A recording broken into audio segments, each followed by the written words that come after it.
आज माननीय सातारा पोलीस अधीक्षक जोशी साहेबांना रक्षक प्रतिष्ठानच्या वतीने एक निवेदन दिलेलं आहे। कालच रक्षक प्रतिष्ठानच्या संवाद मेळाव्यामध्ये संस्थापक अध्यक्ष माननीय सुशीलदादा मोजर यांनी एक आव्हानाने एक घोषणा केलेली होती की सातारा जिल्ह्यामध्ये गुटखा बंद झाला पाहिजे। हात जोडून सांगतोय, हात करायची वेळ आणू नका।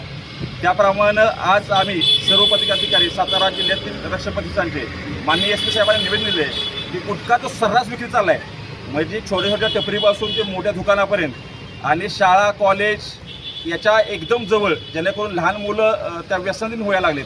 तेव्हा पोलीस स्टेशनच्या की हाकेच्या अंतरावरती गुटखा विक्री सुरू आहे। पोलिसांचा कुठला त्याच्यावरती धाक राहिला आहे नाही राहिला आहे, आजपर्यंत कारवाई साहेबांनी बऱ्यापैकी केलेल्या आहेत। पण एक कोम्बिंग ऑपरेशन एक साहेबांना करायला लागेल अशी एक आम्ही त्यांना विनंती केली आहे की ह्या 7 दिवसामध्ये तुम्ही जिल्ह्यात संपूर्ण जिल्ह्यामध्ये एक कोम्बिंग ऑपरेशन ही करा आणि गुटखा विक्री जो होतोय सर्रास, टपरीवाले हे काय टपरीवाले मोठे नाही आहेत, ते 5-50 हजार लाख रुपये येतोय, पण सातारा जिल्ह्यात गुटख्याचं आवक होते आणि जे पुण्याला पार्सल जाते कोट्यावधी रुपयाचा गुटखा हा कर्नाटक किंवा बेंगलोर कोल्हापूर त्या भागातनं आपल्यामध्ये इकडे येतोय। त्याचं कोम्बिंग ऑपरेशन ते पकडायला पाहिजे। ह्यांचा गुटख्यावाल्यांचा जर कणा मोडत असेल तर मोठ्या प्रमाणात गुटख्याचं जे गाड्या जातात त्या गाड्या अडवून त्याचं सर्चिंग करून LCBच्या मार्फत असेल किंवा स्थानिक त्यांच्या गोपनीय माहितीनुसार त्याच्यावरती कारवाई करायला पाहिजे।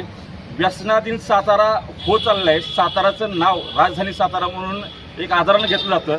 छत्रपती शिवरायांच्या प्रतिपादन पावन झालेल्या या भूमीमध्ये जावळीसारखा प्रकार घडतो, म्हणजे हे गब्बर छोटा विक्रेता एखादा असेल, दारू विक्रेता किंवा गुटखा विक्रेता, हा पुढे जाऊन मोठा कोणतरी भाई होतो, मोठा गब्बर होतो आणि तो मग सगळी यंत्रणा चालवत असतो।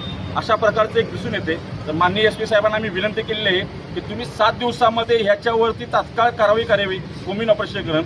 जर आमच्या मावळ्यांना, आमच्या कार्यकर्त्यांना, रक्षक प्रतिष्ठानच्या जर कुठं आढळलं तर आम्ही तिथं स्वतः मीडिया घेऊन, तिथे लोकल पोलीस घेऊन किंवा LCB घेऊन त्यांच्यावरती धाडी टाकणार आणि त्याच्यावरती कारवाई करावी असं एक आम्ही त्यांना सांगितलं आहे। SP साहेबांनी बी हे सिरियसली घेऊन त्यांनी खालती सगळ्या पोलीस स्टेशनला एक पत्र काढतो म्हणले किंवा सगळ्या पोलीस स्टेशन एक आदेश देतो की तुम्ही कोम्बिंग ऑपरेशन करा आणि गुटखा तात्काळ थांबवा।